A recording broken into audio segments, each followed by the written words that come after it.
Sir నమస్కారం sir. నమస్తే. Sir గత 3 రోజులుగా చంద్రబాబు నాయుడు గారు ఢిల్లీలోనే ఉన్నారు సార్. అక్కడ మోదీ గారితో, అమిత్ షా గారితో మీటింగ్ ఏర్పాటు చేసుకున్నారంటున్నారు. అయితే ఈ మీటింగ్‌లో జగన్మోహన్ రెడ్డి గారి ప్రస్తావన వచ్చింది. ఆయన గురించి మోదీ గారు అండ్ అమిత్ షా గారు గ్రీన్ సిగ్నల్ ఇచ్చేసారు చంద్రబాబు నాయుడు గారికి. "నువ్వు కంటిన్యూ చేసేస్తే మేము సపోర్ట్‌గా ఉంటామని" చెప్పినట్టుగా వార్తలొస్తున్నాయి. మరి ఏం జరగొచ్చు? జగన్మోహన్ రెడ్డి అరెస్ట్ అయ్యే అవకాశం ఏమన్నా ఉందా? పొలిటికల్‌గా ఎటువంటి పరిణామాలు జరిగే అవకాశం ఉన్నాయి సార్? చంద్రబాబు ఫ్రైడేస్, సాటర్‌డేస్ అంటే 3 రోజులు కూడా ఢిల్లీలో ఉన్నాడు. మనకి ఆయనకి బ్రాడ్‌గా 2 రకాల అజెండాలు కనిపిస్తాయి. ఒకటి రాష్ట్రానికి సంబంధించి కేంద్రం నుంచి ఫండ్స్ తీసుకోవడం. ఆల్రెడీ బడ్జెట్‌లో నిర్మలా సీతారామన్ 15,000 కోట్లు అమరావతికి అప్పు తీసిస్తా ఉన్నారు. దానికి సంబంధించి world bank, Asian development bank వీళ్ళు కలిసి ఇవ్వబోతున్నారు. ఒక బృందం, వరల్డ్ బ్యాంక్ బృందం అమరావతిని సందర్శించిందని కూడా చెప్తున్నారు.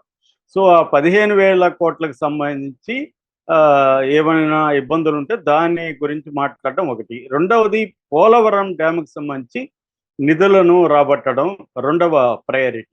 మూడవది వివిధ వెనుకబడిన జిల్లాలకు సంబంధించి ఆల్రెడీ కొంత ఫండ్స్ శాంక్షన్ చేశారు, దాన్ని రిలీజ్ చేసుకోవడం మూడవది. అట్లాగే విభజన హామీలకు సంబంధించి అనేక పెండింగ్లు ఉన్నాయి. వాటిని చంద్రబాబు వాళ్ళ దగ్గర నుంచి తీసుకురావాలి. ఇవన్నిటికి సంబంధించి ఆయన వివిధ శాఖల మంత్రులను కలవడం, మోడీ అండ్ అమిత్ షాని కలవడం ఇవన్నీ కూడా జరిగాయి. అయితే ఇది అందరికి కూడా తెలుసు, ఎందుకంటే వాళ్ళు ఓపెన్గా చెబుతారు. అయితే ఓపెన్గా చెప్పని విషయాలు ఏంటంటే రాజకీయాల్లో ఇప్పుడు జగన్ని ఎలా డీల్ చేయాలి, మోడీ జగన్ పట్ల ఉన్న అభిప్రాయం ఏంటి, సో గ్రీన్ సిగ్నల్ ఇస్తాడా లేదా చంద్రబాబుకి? ఎందుకంటే చంద్రబాబు ముందు ఒక క్లియర్ అజెండా ఉంది. ఆ అజెండా ఏంది? జగన్ని జైలుకి పంపించడం, వైసీపీలో ఉండే ఇంపార్టెంట్ లీడర్లందరినీ కూడా జైలుకి పంపించడం, వైసీపీని రాజకీయంగా సమాధి చేసేయడం అనేది చంద్రబాబుకు ఈ 5 ఏళ్లలో ఉన్న టార్గెట్. ఎందుకంటే ఆల్రెడీ ఆయనకి 75 ఏళ్ళు వచ్చాయి. నెక్స్ట్ 2029కి ఆయనకి 80 దాటుతాయి. ఆ టైంలో ఇప్పుడున్నంత యాక్టివ్గా ఆయన అప్పుడు ఉండలేకపోవచ్చు. కాబట్టి లోకేష్ని ప్రొజెక్ట్ చేయాల్సిన అవసరం ఉంటుంది చంద్రబాబుకి. లోకేష్ని చేయాలంటే లోకేష్కి రాజకీయంగా బలమైన ప్రతిపక్షం ఏది లేకుండా చూసుకోగలిగితే, జగన్ని బలహీనపరచగలిగితే లోకేష్కి మార్గం సుగమం అవుతుంది. ఇది చంద్రబాబు ముందున్న కర్తవ్యం. చంద్రబాబుకున్నంత అనుభవం కావచ్చు, పరిచయాలు కావచ్చు, వ్యవస్థల సపోర్ట్ కావచ్చు లోకేష్కి లేదు. ఇమీడియట్గా డెవలప్ చేయడం కూడా అంత ఈజీ కాదు. చంద్రబాబు అంటే కొన్ని దశాబ్దాలుగా, అంటే దాదాపు 5 దశాబ్దాలుగా ఆయన డెవలప్ చేసుకుంటూ వచ్చిన వ్యవస్థలు, ఇటు మీడియా కావచ్చు, వ్యవస్థల్లో తన మనుషులు కావచ్చు, తర్వాత తన కులానికి సంబంధించిన వివిధ శాఖల్లో ఉన్న వాళ్ళు కావచ్చు, పార్టీ స్ట్రక్చర్ కావచ్చు, ఇదంతా కూడా చంద్రబాబుకి బ్రహ్మాండంగా ఉపయోగపడిన సపోర్ట్ సిస్టమ్స్ అవి. అది ఖచ్చితంగా లోకేష్కి కూడా హెల్ప్ అవుతాయి. కానీ వాటిని నిరంతరం నిలబెట్టుకోవాలా, ఎవరితో ఎలా న్యూయాన్సెస్ అంటారు, ఈ న్యూయాన్సెస్ లోకేష్కి అంతుపట్టడానికి టైం పడుతుంది. ఎందుకంటే లోకేష్ కింది నుంచి ఎదుక్కుంటా వచ్చిన వ్యక్తి కాదు. ఆల్రెడీ ఒక భవనం నిర్మాణం అయిపోయి ఆ నిర్మాణంలోకి వచ్చిన వ్యక్తి. అతను స్వయంగా భవనాన్ని నిర్మించిన వ్యక్తి కాదు. ఈ తేడా ఖచ్చితంగా ఉంటుంది. లోకేష్ ఖచ్చితంగా మెరుగుపడ్డాడు ఈ మధ్యకాలంలో, అనేక విషయాల్లో డెవలప్ అయింది, కానీ అది సరిపోదు. అందుకని చంద్రబాబు ఏంటంటే ఉన్నప్పుడే తనకి మార్గం సుగం చేయాలా. రేపొద్దున పవన్ కళ్యాణ్ ఇప్పుడంటే తన అవసరాల రీత్యా చంద్రబాబు కంట్రోల్లో పవన్ కళ్యాణ్ ఉన్నాడు, కానీ రేపు అతను పవన్ కళ్యాణ్ చంద్రబాబు కంట్రోల్లో ఉంటాడని గ్యారంటీ ఏముంది? పవన్ కళ్యాణ్కి కూడా తనదైన గోల్ ఉంటుంది కదా, తను కూడా సీఎం కావాలి, ఆ గోల్ ఉంటుంది కదా. రేపు పొద్దున పవన్ కళ్యాణ్ జగన్ కలవరని గ్యారంటీ ఏముంది? రేపు పొద్దున పవన్ కళ్యాణ్కి నువ్వు టర్మ్ సీఎంగా తీసుకో, నేను ఒక టర్మ్ సీఎంగా తీసుకుంటానని జగన్ అన్నాడు అనుకో, పవన్ కళ్యాణ్ రేపు పొద్దున అటు కూడా షిఫ్ట్ అవ్వచ్చు కదా. కాబట్టి జగన్ అనే వాడిని ఉంచకూడదు. ఎందుకంటే ఆల్రెడీ 40% ఓట్లు జగన్కి పడ్డాయి. అంటే జగన్ బలం ఎక్కడా తగ్గలేదు. అంతకుముందు 2014లో జగన్ బలంకి ఇప్పుడు జగన్ బలానికి చూస్తే ఏం తగ్గలేదు.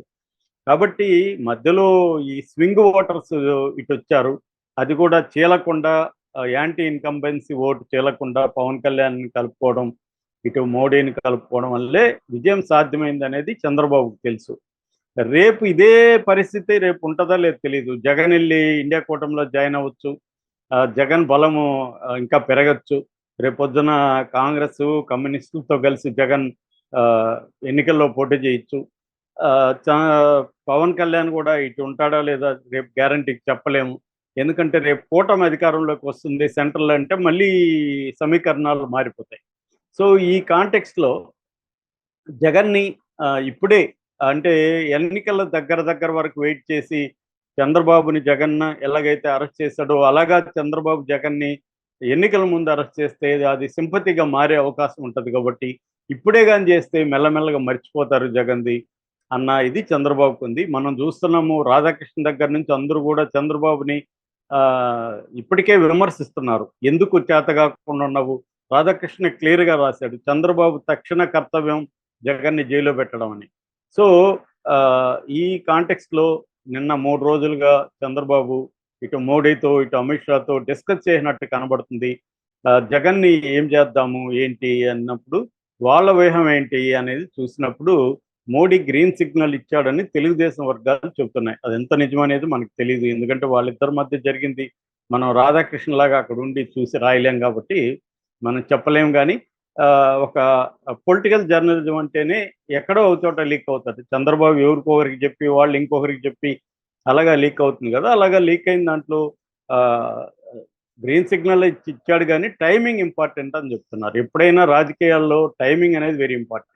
అంటే ఏ టైంలో ఏ పని చేయాలి అది చంద్రబాబుకు తెలిసినట్టుగా ఇంకెవరికి తెలియదు. కానీ మోడీకి ఉన్న వ్యవహారం వేరు. చంద్రబాబుకి ఆంధ్రప్రదేశ్ ఒకటే ఉంటే మోడీకి దేశవ్యాప్తంగా ఒక పరిణామం అనేది నెక్స్ట్ అది దాని ప్రభావం ఎలా పడచ్చు, దాన్ని ఎలా డీల్ చేయాలి, ఇవన్నీ కూడా వాళ్ళు ఆలోచిస్తారు. అలాగా రెండోది ఏంటంటే మోడీకి చంద్రబాబుని లోకేష్ని స్ట్రెంగ్తన్ చేయడం ఇష్టమా కాదనేది కూడా ఇంపార్టెంట్. ఇప్పుడు జగన్ అనేవాడు ఒకడు ఉంటేనే చంద్రబాబు తన కంట్రోల్లో ఉంటాడు. మోడీకి జగన్ లేడనుకో, ఇతను పూర్తిగా బలపడ్డాడు అనుకో, రేపు పొద్దున మోడీకి చంద్రబాబు రేపు అణిగిమణిగి ఉండకపోవచ్చు. ఎందుకు? ఇప్పుడు జగన్ అనేవాడు భూతాన్ని అలా ఉంచితే చంద్రబాబు కంట్రోల్లో ఉంటాడు. లేనప్పుడు ఏమవుతుంది? చంద్రబాబుని కంట్రోల్ చేయడం కష్టం అవుతుంది. అది మోడీకి కూడా ఉంటుంది. అందుకని ఇప్పటికిప్పుడు జగన్ని కంప్లీట్గా నాశనం చేయాలనే చంద్రబాబు లక్ష్యం మోడీ లక్ష్యం కాకపోవచ్చు. కాబట్టి మోడీ ఆచితూచి వ్యవహరించే అవకాశం ఉంది. గ్రీన్ సిగ్నల్ ఇచ్చాడు కానీ టైమింగ్ ఇంపార్టెంట్. ఇప్పటికిప్పుడు మీరు చేయకండి, కేసులు పెట్టుకుంటా వెళ్ళండి, కింది స్థాయి వాళ్ళని ఒక్కొక్కరిని అరెస్టులు చేయడం, ఈ పని చేసుకుంటా వెళ్ళండి అని చెప్పినట్టుగా మనకి వార్తలు వచ్చాయి.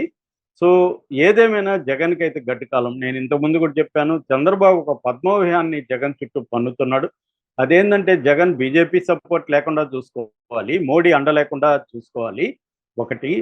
అప్పుడు జగన్ ఏమవుతాడు? ఒకవైపు జగన్ కార్నర్కి నెట్టబడితే జగన్ ఏమైపోతాడంటే ఇండియా కూటమి వైపు వెళ్తాడు.